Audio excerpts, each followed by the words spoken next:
and I guess this question go to Mr. Chase.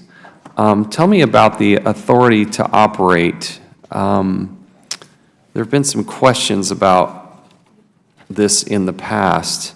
The Inspector General found that the authorities to operate were a material weakness in fiscal year 2016.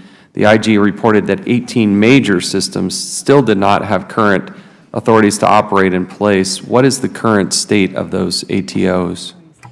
So all the ATOs... If you can move that microphone a little closer, thank you. I apologize, sir. So all the ATOs are currently compliant at ATO. Can you put some meat on the bones, define that for us? So in FY16, again, our strategy was to identify and understand all the systems. It was identified that quite a few of them were out of compliance. So we took on two major initiatives at OPM. One was a sprint in February of 16 to look at all the systems to include the HVAs to ensure the best pathway forward to get them compliant. The next phase of that was marketing within OPM and the agency heads and the acting director at the time to ensure that everybody in the agency knew the importance to get everybody into compliance. Would the ATO, you said all of them, would that include the PIPs? That is correct, sir. It would. Okay. That was not reflected in the FY16 FSMA report and has been recently. Everything within the NBIB, is that, do those all have current valid ATOs? Yes, sir. Okay.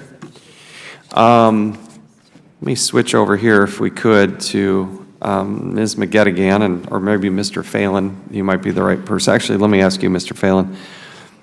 What is the current state of the ability to look at the social media? We've been talking in this committee over the last couple of years, actually, with OPM about during background check investigations, looking at social media.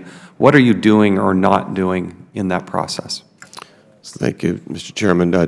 2 points to make on that. Number one, in April of 2016, the security executive agent sent out a directive that would allow an investigation to use social media, publicly available electronic information, in order to inform an investigation. We at NBIB and its predecessor, the Federal Investigative Service, have been using on a targeted basis social media inquiries to help resolve issues when they come up during an investigation. We are in the middle of a short pilot to understand how we can incorporate it into a formal, into a more consistent use during an investigation. In other words, how do we collect the information, get it disambiguated, and make sure it is accurate and of any value, and then provide it to an investigator who is in the field conducting an investigation to help enhance that. Can you define short pilot? Because I think we've been talking about this for a couple of years. This doesn't seem to be very short. So a number of pilots have been conducted by a number of agencies to look at the value of social media, and they've most of them have reached a similar conclusion.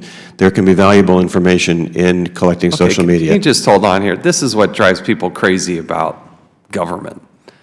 You had to conduct a study to find out if looking at social media would be valuable, and the conclusion is it might be, yes.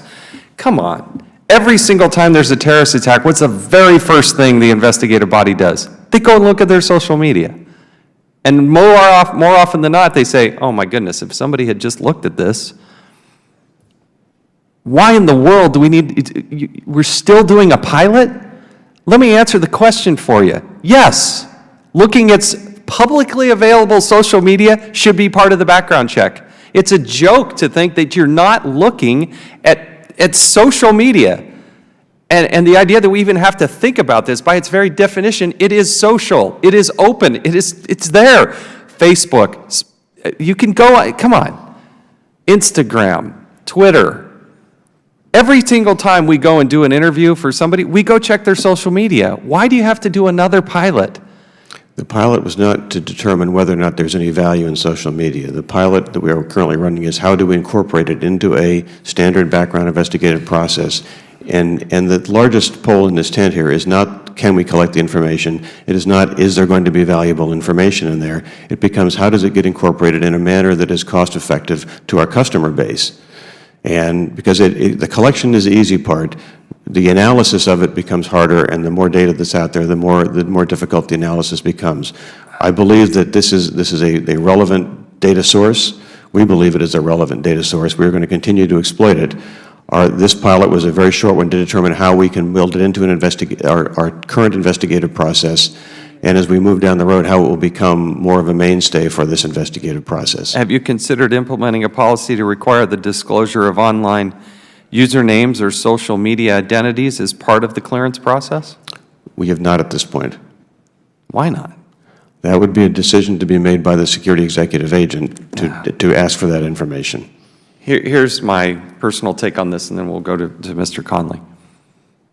The United States of America, the people of the United States of America, are about to entrust somebody with a security clearance that allows that individual to look at and understand information that the rest of the public doesn't get to look at, right? That is the very nature of a security clearance. We're doing this, we're giving this person special privileges because we trust them. I would think it would be reasonable that in return for that, you don't have to apply or try to get a job with a security clearance. There's nobody that forces you to do that. It's optional.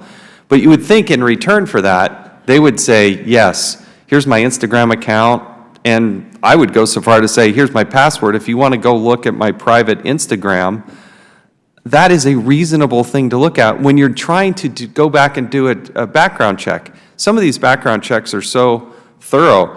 You're looking at bank records, you're looking at education, you're interviewing neighbors, you're talking and trying to figure out as much as you can about this information, a very costly, expensive, laborious process, and yet we're so bashful we won't even say, we're going to be looking at your Instagram, is that okay? You know, and if it's not, then maybe we shouldn't be giving them a security clearance. That's my take on it. It's very frustrating. This takes so long because every time we have a problem, what's the very first thing the FBI and other law enforcement want to do? They want to dive into their social media. That's the best way for them to figure out what has been going on, what is the attitude, who are they communicating with. And if we're going to give a security clearance, it seems reasonable. I'm past my